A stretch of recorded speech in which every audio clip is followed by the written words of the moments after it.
Star Trek is ready to transform Worf's son into the franchise's most exciting Klingon. Here's how. For decades, Klingons have been among the most fascinating alien cultures in Star Trek. From the warrior traditions of the original series to the nuanced political intrigues of Deep Space Nine, Klingons have evolved from one-note antagonists into complex figures that embody honor, loyalty, and the tension between tradition and progress. Yet despite the franchise's rich history with Klingons, the spotlight has rarely stayed on them for long. That's why Star Trek now has a unique opportunity to transform Worf's son, Alexander Rozhenko, into the franchise's most exciting Klingon yet. Alexander has always been an outlier, a character who didn't fully fit into Klingon or human society. But precisely because of this identity struggle, he's perfectly positioned to lead Star Trek into new storytelling territory. By revisiting Alexander in a modern Star Trek series, the franchise could finally embrace the full potential of his character, and, in the process, redefine what it means to be Klingon in the 25th century. Alexander's complicated past. When fans first met Alexander in Star Trek, The Next Generation, he wasn't exactly warrior material. Born to Worf and Keller, Alexander was caught between two worlds: the rigid expectations of Klingon culture and the gentler, more diplomatic environment of the Federation. He struggled with Klingon traditions, often reluctant to embrace violence or ritual. This caused no shortage of tension with Worf, who saw his son's ambivalence as a failure to live up to his heritage. Later appearances in Deep Space Nine showed Alexander attempting to carve his own path by serving in the Klingon Defense Force. However, his service highlighted just how ill-suited he was for the stereotypical Klingon warrior lifestyle. He was awkward, unprepared, and frequently underestimated by his peers. While some fans saw him as comic relief, others recognized that Alexander's story was deeply tragic. He was a Klingon who didn't fit into Klingon society, and a Federation child who didn't belong in Starfleet.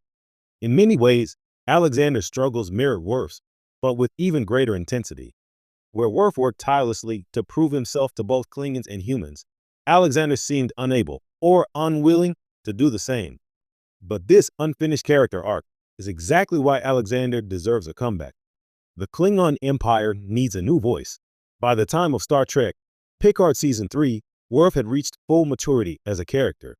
He was calmer, more reflective, and fully at peace with blending Klingon tradition with Federation ideals. But Worf's son was conspicuously absent. If Star Trek truly wants to push Klingon storytelling forward, Alexander represents the ideal candidate. Unlike most Klingons, Alexander doesn't embody the stereotype of an unflinching warrior. His experiences make him more relatable to outsiders and more open to new ways of living. In an era where the Klingon Empire is likely grappling with modernization, interstellar diplomacy, and a waning adherence to ancient customs, Alexander could represent the bridge between tradition and progress. He could also serve as a cultural reformer, someone who loves his people but sees their flaws. Just as Michael Burnham reshaped the Federation in Discovery and Worf redefined Klingon honor in Deep Space Nine, Alexander could usher in a new Klingon renaissance, one that embraces diversity of thought and rejects blind adherence to violence. A Klingon unlike any before. What would make Alexander the franchise's most exciting Klingon isn't that he rejects Klingon identity, but that he redefines it. Fans have seen Klingons who embody traditional warrior values: Kor, Martok, Gowron, and even Worf. They've also seen villains who corrupted those values for political gain. But they haven't truly seen a Klingon who embraces vulnerability, compassion, and diplomacy without abandoning pride in his heritage. This evolution could allow Alexander to resonate with modern audiences. Today's viewers crave layered, conflicted characters who reflect real-world struggles with culture, identity, and belonging. Alexander's journey could echo the challenges of growing up between cultures, trying to honor traditions while forging one's own path. Imagine a Klingon leader who doesn't always swing a batlet, but instead wields ideas. A Klingon who questions rituals but still respects their meaning. A Klingon who can look across a negotiation table and see not just an enemy, but a potential ally. Alexander could embody all of this, while still surprising viewers with flashes of the warrior spirit that lies dormant within him, where he fits in the modern era. So how could Star Trek reintroduce Alexander?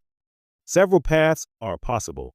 He could appear in a future season of Star Trek Legacy if the show becomes reality, stepping into a leadership role within the Klingon Empire. His presence would provide a personal connection for Worf's story while also fleshing out Klingon politics in the 25th century. Alternatively, Alexander could star in his own spin-off that explores Klingon society from the inside. While a full Klingon Foku